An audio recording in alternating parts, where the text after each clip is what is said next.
我是瓜皮儿，甜蜜家园前情提要。阿贤凭借着强大的意志力从感染边缘爬了回来，托儿所的所长也终于盼到了自己失联多时的女儿，但母女俩还没有来得及团聚，秀雄却和敏珠一起倒在了怪物的长舌下。拉特南觉得门外的秀雄有可能还活着，但恩赫显然是看清了事实。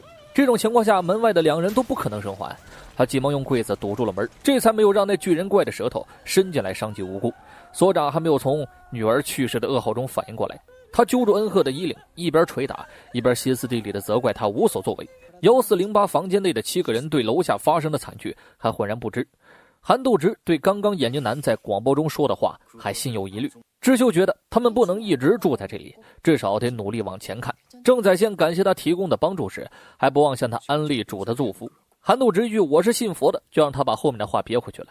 智秀接着说，如果1楼是安全的，他和郑宰先一定回来接大家过去。韩斗直却觉得这一走很可能是永别。阿贤这时站出来要跟他们一起去1楼，智秀和郑宰贤都没有觉得有什么不妥，于是3人组打开了门朝1楼前进。他们走后，韩斗直看着眼前2个孩子和那位大妈，自嘲了一句，看来我现在该改行当幼儿园园长了。敏珠和秀雄的死让所长孙慧仁和1个女住户都陷入了颓废的状态。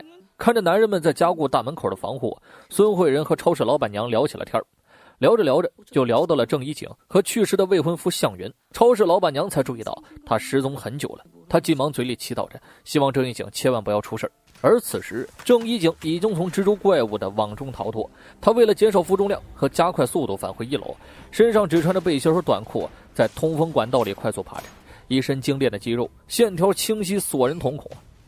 蜘蛛怪很快发现了他，在身后穷追不舍。就在差点被怪物勒死时，他捡起面前破碎的玻璃，利用玻璃片将绳网割断，这才捡回了条命。但他的手机却掉到了旁边的铁丝网外，手机屏幕亮了，上面显示的竟是他死去的未婚夫向元的名字。卫生间里，丙日对所长刚刚歇斯底里的表现感到不解，既然手机没有信号无法使用，那他是怎么看到女儿定位的呢？超市老板却觉得他是思念女儿过度然后疯了。丙日有些同情这位母亲，同时也感觉到恩赫有些吓人。超市老板觉得他太多疑了，洗完手扭头就走。就在他们走后，恩赫也上完厕所走了出来，很显然他刚刚听到了他们的谈话。走出厕所，他迎面撞上了郑一景。郑一景不由分说给他了一记老拳，质问他是不是早就知道配电室里有怪物。恩赫没有回答，相当于默认了。这时超市老板娘过来打了圆场，郑一景最后什么都没说，转身离开。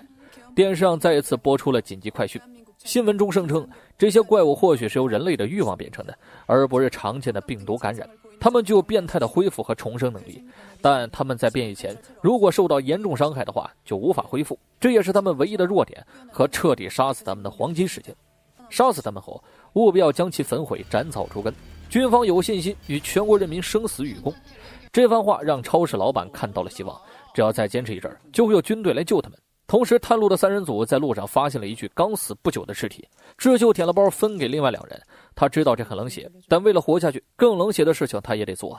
3人正准备继续下楼，阿贤突然脚一滑摔下了楼梯，径直落在了恩佑的旁边，鲜红的血流了一地。恍惚中，阿贤又回到了家人的葬礼上，他第一次对着家人的遗像流下了眼泪。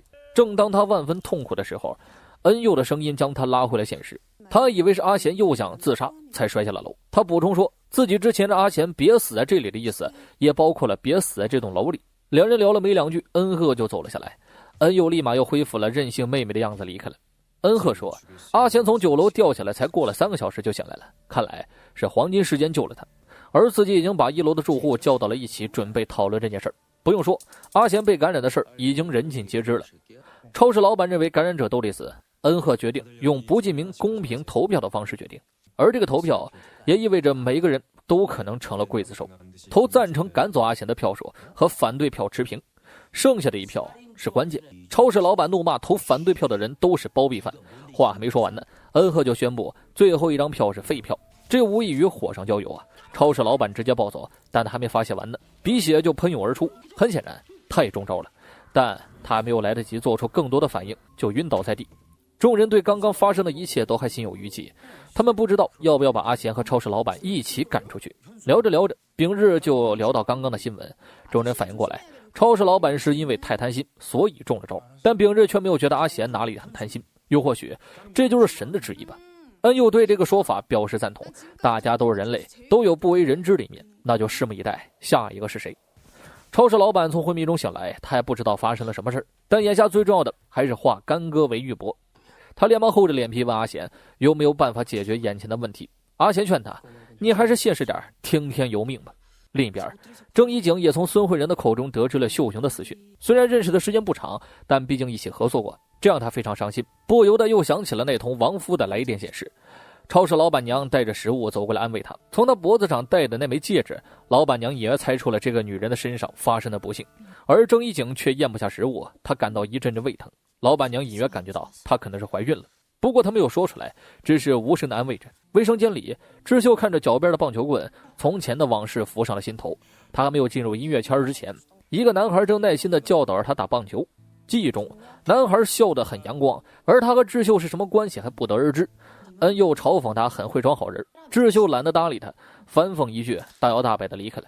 邋遢男与八脸在走廊里相遇，袁家路窄，八脸男冲过去就是一顿毒打，邋遢男被打得嗷嗷乱叫。他知道自己不是八脸的对手，于是瞅准机会撞得八脸男后退几步，撒丫子就跑。在走廊上，他遇到了丙日、城管和刘载焕，急忙扯谎说自己好像就要变异了，希望他们赶紧把自己给隔离起来。被当成怪物，也被八脸打死强了。丙日看他德行就知道是被谁胖揍了一顿，但出于大伙的安全考虑，还是打算把邋遢男关起来。郑载宪却感觉事情没有这么简单，而这时八脸男赶了过来。